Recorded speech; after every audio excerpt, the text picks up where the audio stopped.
afternoon to your listeners and to yourself. I hope you're well. Yes, I'm doing well.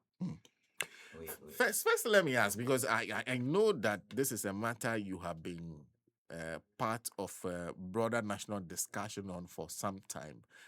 It seems the minorities' latest incursion has to do with the IMF's report. They are suggesting that Goldbod should be accountable for those losses. What do you say?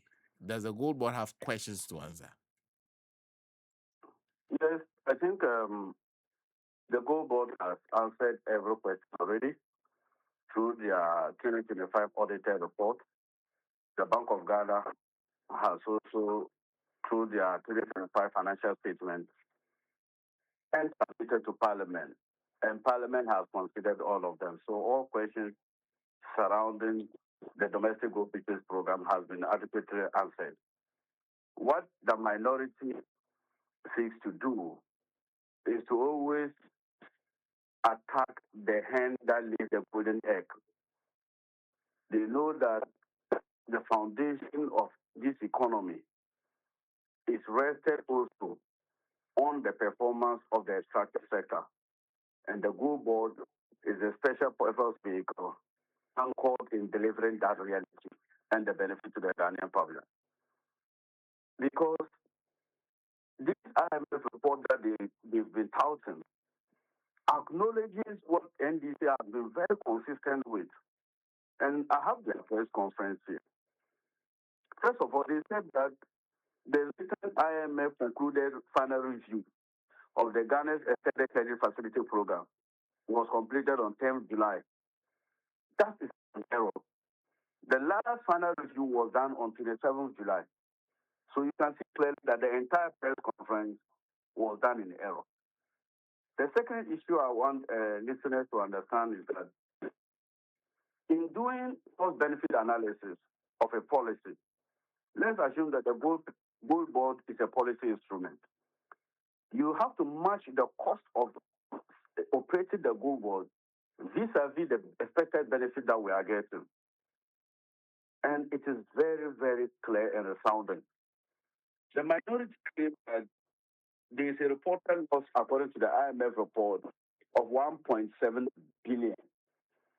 Now let's look at its outcome or the benefit Ghana has gotten as a result of that. From the same IMF report that they said they got the figure from, they have provided the economic benefit Ghana has achieved as a result of the program.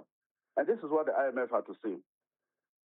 The World Bank current country assessment records that strong gold export supported the 2025 current account surpluses, increased reserves to more than 5.7 months of import cover, and strengthened the CD.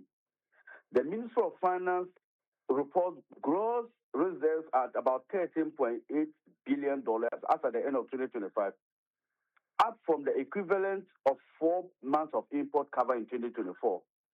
For me, these are material gains that we must not lose sight of. So even granted that the total attributable loss to the domestic gold purchase program is 1.7 billion, but it has brought in $10 billion. How on earth will you come to the conclusion that the gold purchase program has made losses? But that is not even my issue. The honesty for every politician should be encouraged.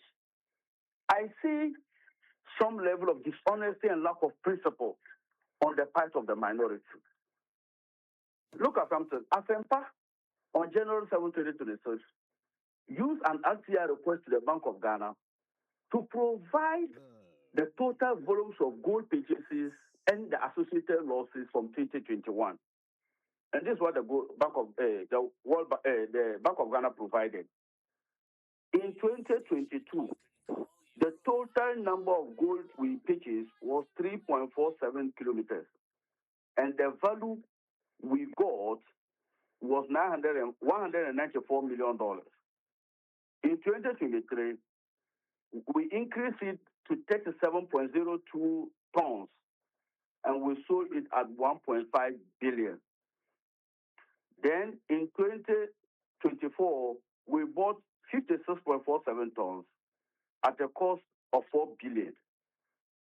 Now in 2025, we have increased it substantially from the 56.47 tonnage to 110.99 tonnage. And it has brought in 11 billion United States dollars. Naturally, if you look at the IMF document itself, it states clearly that the more you buy gold, the more it comes with associated costs. And to your listeners, it will interest you to know that the NDC government has not changed a single architecture representing or reference to the reporting mechanisms, the pricing mechanisms, or any other structural benchmarks. We have been consistent with the domestic gold purchase program initiated in 2021. What accounted for the difference has been the total quantum of gold purchase. And that is what accounts for the huge difference. In 2021, from the IMF records, was the total loss we incurred in 2022 was 74.44 million. We incurred 1.37 billion loss in 2023, and we incurred 5.66 billion in 2024 under the broad net loss classification. But even this 5.66 billion, IMF subsequently did their own estimate of the 2024 loss under the program to be 400 million. So what it tells you is that consistently, the total cost associated with the gold purchase program has been on the increase depending on the quantum or the volumes of gold purchase. So from 74 million Ghana cedis loss to 1.3 billion Ghana cedis loss to 5.66 billion Ghana cedis loss and to the 2025 of 9 billion, because the total quantum of gold has doubled that of the 2020. And I'll just summarize it here. The IMF said this, which is very clear, and I've been consistent. Me as a person, Atta Issah, I have led serious discussions on this topic. And this is what the report says. The 2025 audited financial statement and the IMF selected issue analysis apply different measurements and reporting approaches. The 2025 financial statement reflects established accounting and financial reporting framework, while the IMF analysis adopt a broader economic methodology. Resulting figures are therefore not directly comparable. A transparent reconciliation of methodologies, periods, and components underlining the different estimates will provide a more useful basis for assessment. What the IMF simply is saying is that we should not try to compare the total loss that they have set as 1.7 billion to that of the 9 billion recorded by the Bank of Ghana in its own report, because they all adopt a different cost methodology. While the Bank of Ghana is using the accounting framework established by IFRS, and that's what the Bank of Ghana's Act and then the PFM Act, the Bank of Ghana, World Bank, is using a broader economic analysis, which is what we call the quasi-fiscal economic expenditure framework, that underscores all fees, charges, discounts, trading outcomes, and exchange rate differentials. In our Ghanaian context, exchange rate differentials are treated in a revaluation account and separated under comprehensive accounts in the balance sheet of the Bank of Ghana and not a trading operations. So for this matter, the minority always calling for the head of Sammy Gyamfi is just like, in my language, attacking the hen that lays the golden egg. They know that the Goldbod is doing well, and they want every opportunity given to them to attack the foundation of this economy. And let me land by saying one thing. Comparing the losses of 2025 and the losses between 2021 and 2024 is like comparing to oranges. Despite having a total negative equity of 61 billion Ghana cedis in 2024, we had inflation at 23.8%, CD depreciated by 19%, unemployment of 14.7%, interest rate of 32%, treasury bill rate over around 27%, policy rate at 29%, non-performing loans at about 37%. There was no single economic matrix that was doing well in the country. But in 1 year, despite the associated losses as mentioned by the IMF, has generated improved macroeconomic conditions, has introduced credibility into our fiscal management, has granted access to Ghana in the international capital market, has moved Ghana from a junk economy to a relatively stable economy with a positive outlook. This is the verdict of all rating agencies, the same IMF they are relying on, and many other rating agencies. What else do they want the government of Ghana to do? So this is pure politics, and as a majority, I do not think we will support any call for further probe onto the Goldbod. If they want any information, they can use the tool of an RTI to demand accountability from the Goldbod. You started by saying that the Goldbod's audited account answers every question that they are asking. What do you mean by that? What I mean is that, let me just go to the questions that they ask. And that's what I want Ghanaians to take a clue in reading the minority press conference. Number one, they claim that Goldbod lost 22 billion, which is just 1.7 billion in 1 year. This is partly true reading the IMF context. But like I indicated, the IMF losses identified losses generated in GOG gold case under the DGPP, which is the Domestic Gold Purchase Program, and locate them on the Bank of Ghana's balance sheet. So the Goldbod fees and the execution arrangement are the drivers that gave us the positive outlook that we are seeing as a country. And as a result of that, it ought not to appear on the books of the Goldbod. If you are an STV, and let me ask you this question. If I give you money to go and buy goods and service, goods for me, then you go and buy the goods and sell it to make income for me. Are you recording those income and expenditure on the books of the agent, or you are recording it in my own books? First of all, it is the Bank of Ghana that gave money to the Goldbod to purchase the gold from artisanal miners. It is the same Bank of Ghana which has provided the offshore accounts. And then when the Goldbod sell it to off-takers, then the monies are paid into the Bank of Ghana. On what grounds do you say that the exchange differentials and other associated costs should be on the books of the Goldbod? It defies any accounting principle. And that is why I said that question has been answered in the financial statement of the Goldbod. The second issue is that they keep on saying that the Ministry of Finance provided a revolving fund of $279 million. Ghanaians should go through the audited financial statement of the Bank of Goldbod. They treated that expenditure as a government grant. But if you go down to determine the surplus, that money is still unutilized. It is still sitting with the Goldbod. So they will remove it from the total surplus, and that's why it led them to get 909 million Ghana to be surplus, because they took out the government subvention that we gave to them to start the program. Fortunately, moving forward under the Ghana program, from June this year, the Bank of Ghana has waived off completely from providing the seed capital for them to purchase the gold. Now there's an off-taker arrangement where the off-takers bring the resources, then we buy the gold, and the foreign for Bank of Ghana to manage the foreign operations, and then the margin for Goldbod.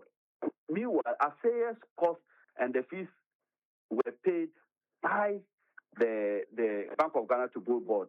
And if you look at the same issue paper that the World Bank has issued, the IMF has issued, they stated that the first half of this year has seen significant drop in the affairs costs, the fees, trading discounts, and then the spread of the exchange differential has also been narrowed. So if you read all these things entirely, you will not come to the conclusion that we must set up another committee in Parliament for them to come and assess us again. The second issue that they also mentioned is that how can an institution be trading gold and make losses? And as I've said, it is also answered in the Goldbod final account. If you spend $1.7 billion granted by the IMF in purchasing gold, and you bring in 10 billion, cost-benefit analysis will tell you that you are not making a loss. So the person selling the gold is not making any loss. It is consistent with the same structure that was used from 2021 to 2024. Nothing has changed. What has changed is the volumes of gold that we have purchased, and then the arrangement where we bring the forex and managed by the Bank of Ghana. Finally, they also talked about accountability in respect to the off-takers. Can you tell me when the project domestic gold purchase program was introduced in 2021, there were two components: gold for reserve and gold for oil. Have they at any point given us the off-takers for the gold for oil? Did they at any point given us the off-takers for the gold for reserve? We must make politics, we must take it serious and ensure standards. It is not the personality of Sammy Gyamfi, what he did to you in opposition, that must guide the minority leader. A minority party is an important stakeholder, and whatever you say should be based on facts. And for that matter, he who comes with equity must come with clean hands. That's where I'll end my statement with. Interesting. So you think this is about Sammy Gyamfi? Yes, it's about Sammy Gyamfi. Nothing more. I remember this bill when it first came to Parliament. Finance Committee had both majority and minority. There was no walkout.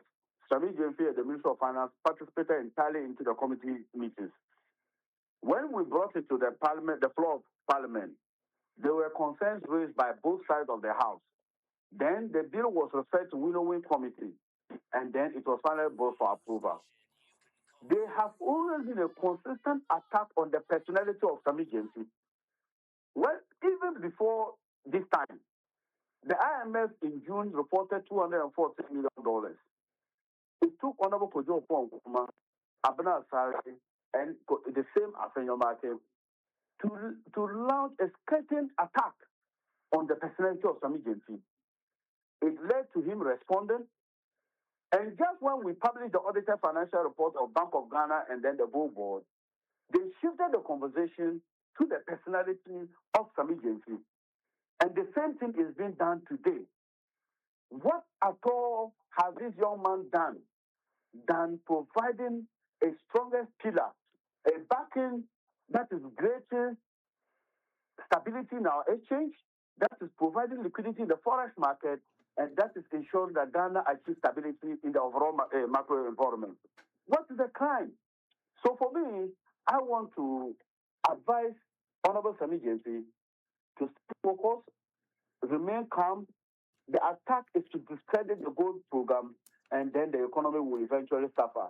I am not perturbed. It is within their mandate to do, but we will resist any attempt to malign the personality of Sammy Gyamfi and the Goldbod, because Ghana is moving in the right direction, and no amount of insult, no amount of press conferences will deter us from the path of recovery.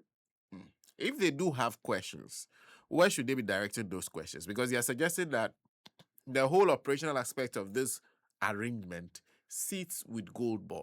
So Goldbod should, even though the accounting says Bank of Ghana take the risk, Goldbod should also have some questions to answer. Of course, and of course, there are mechanisms available to the minority leader that he can exploit, and it is not press conference. One of the mechanisms that they can use, like on January 7, 2026, Asempa, through an RTI request to the Bank of Ghana, asked for the total losses and total tonnage of gold that were paid from 2021 to 2025, and it was gladly provided by the Bank of Ghana. So the minority can use an RTI request to the Goldbod or to the Bank of Ghana to demand answers. The second thing is that we are coming to Parliament on Monday.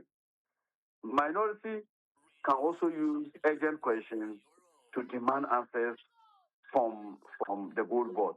The third also issue is that they can also wait that November budget will be read. Institutions will come for their performance budget performances. They will come back to Parliament. Then we'll have an opportunity to interrogate them again. So press conference is not one of the tools in parliamentary democracy where you demand answers from state agencies. There are other options that are more matured and civil. We can get information from Goldbod and the Bank of Ghana. Thank you, Honourable, for speaking to us. Welcome. Honourable Atta Issah is Member of Parliament for Sagnarigu, is a member of the Finance Committee of Parliament. Join us on the line. Taking us exactly 40 minutes past 9. Patrick.